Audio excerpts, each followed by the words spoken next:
when everything else requires your usual gacha game grind. So this guy is finally enjoying the game. He enjoys it when it's building time. This guy enjoys the game when he first have to mine and then craft. So let's Minecraft. Okay, I'm trying to read the articles and then PC Gamer just gave me a pop-up asking for my email address. Alright guys, so they just dropped the worst Arknights Endfield review in human recorded history. So if you can guess from the thumbnail, the main character today is PC Gamer.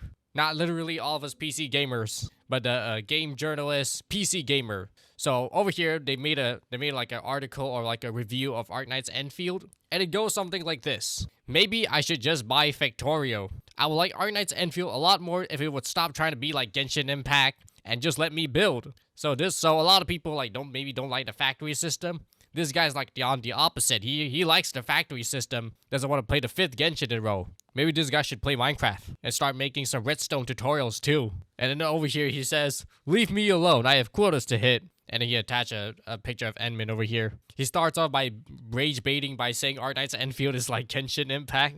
But let's cut through the rage baiting and see what he has to say for his like first paragraph over here. "I'm begging anime gacha games to try something new. The chokehold Genshin Impact has on the genre is so obvious that anytime a new one shows up at the Game Awards, I force my friends to guess if Hoyoverse made it or not. I played a lot of them and I can barely tell anymore." I think also with like Hoyoverse, with like other games like Varsapura coming out, and some of these newer games might look like Varsapura. Anyways, back again, this guy says that Genshin Impact has a chokehold on the genre. I actually would say that only recently Genshin Impact has only like come back with Nordcry and Columbina. For like the last few months, it has been mostly with, before Honkai Star Rail kind of died temporarily, I think other gacha games was also dominating. Not just Genshin Impact having a monopoly all the time. But anyway, let's see what this guy says next. "There's nothing wrong with Genshin Impact." As a Genshin fan, I would say there's a lot of things wrong with Genshin Impact. But I only need so many open world action RPGs where you meet anime characters you can collect like Pokemon,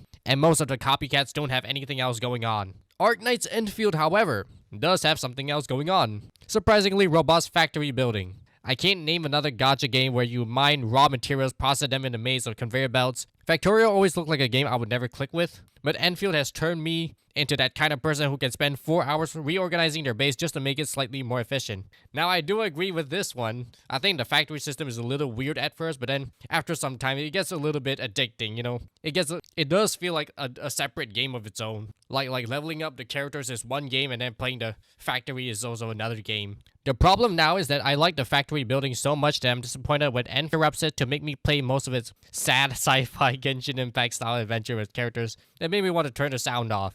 Now, I don't know what language dub this guy must be playing in, but I think the character voices are completely fine. They might have some of the typical anime archetype personality. It might have been maybe too cringe for this guy to handle. But I don't quite understand when he says the game interrupts his factory building with the sad sci-fi story. I think you can play the factory building without being interrupted mostly. It's just that some of the time you have to connect the power tower to the raw materials and stuff, and you have to get out of the base. That's basically the annoying part. Otherwise, you can stay in the factory forever. Anyways, back to the article. "Evil, corruption, spreading rocks have appeared on the planet and everyone is relying on your character, the administrator, to solve it. Amusingly, they have amnesia, so it takes a few hours before you're realizing the disturbing truth that you're in charge of a corporation that exists to colonize planets and drain them of their resources. I can deal with that. I just need Enfield's glowing cast of administrator-obsessed anime characters to be quiet and let me build." Maybe this guy should just turn the sound down or something.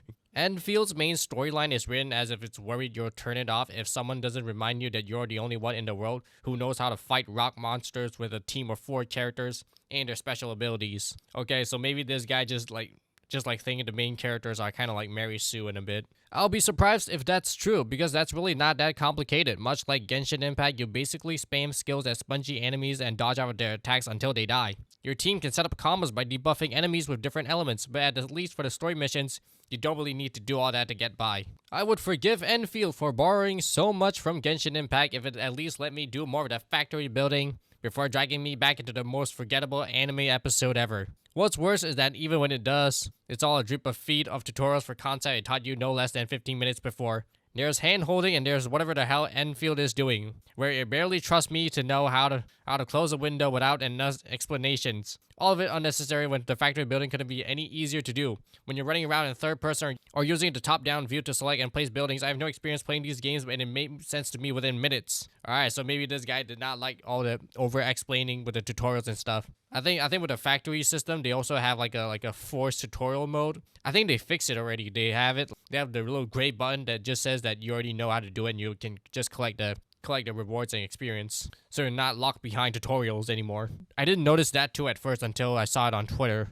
so maybe this guy also didn't know it too. When it's finally just you and the assembly line, Enfield starts to make a lot more sense as an evolution of the original Arknights mobile game, which is essentially a hero-based tower defense game. The semi-open world of Enfield is full of plants and risks to collect and funnel into your processing plants to make gear and other items for your characters. Why walk around and smack crystal for ores when you can suck it all up with remote mining rigs? The valleys will be filled with power lines and automated turrets when I'm done, so that I'm never have to do all that dirty work myself. The power of automation is the best form of progression this game has, especially when everything else requires your usual gacha game grind. So this guy is finally enjoying the game. He enjoys it when it's building time. This guy enjoys the game when he first have to mine and then craft. So let's Minecraft. Okay, I'm trying to read the articles, and then PC Gamer just gave me a pop-up asking for my email address. Can't close it out. Okay, alright, we're back to the article. I don't have to give PC Gamer my email address.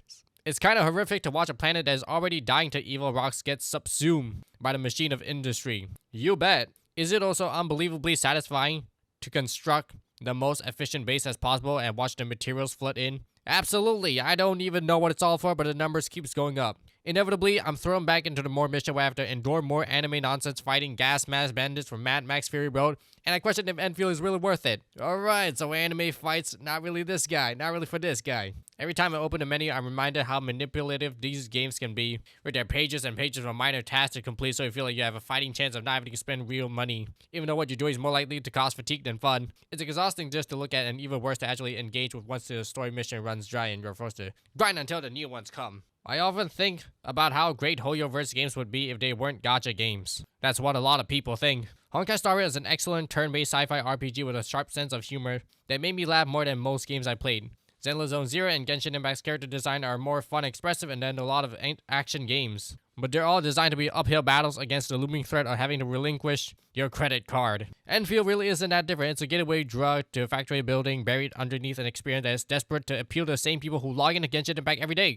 I enjoy it more if it just let me get my hands on the one part that's actually fun to play without having to do action RPG homework first. Maybe I should just finally install Factorio. And that's the article or review. The person is Tyler Culp. He has covered video games and PC hardware for 15 years. He regularly spends time reporting on games like Diablo 4, Elden Ring, Overwatch, Final Fantasy 14, and he likes action RPG. I'm not reading all this, but y'all get the point. Let's actually look at the comments. Someone says, if anything, excluding the factory managing, it plays more like Xenoblade Chronicles with all your teammates on the field alongside you. And then he says, remove this gesture from the website. Entire review is full of misinformation, evident to barely play the game past the intro, which is like 2 or 3 hours, and filled to brim with combat. Okay, so what I can comprehend, this guy likes the factory building, the simulation part. I feel like you can just play that. Like, yeah, you might need to play the main story, and playing the main story to progress the main story, you have to play some side missions as well. And once you play all the main story and unlock everything, you're going to have to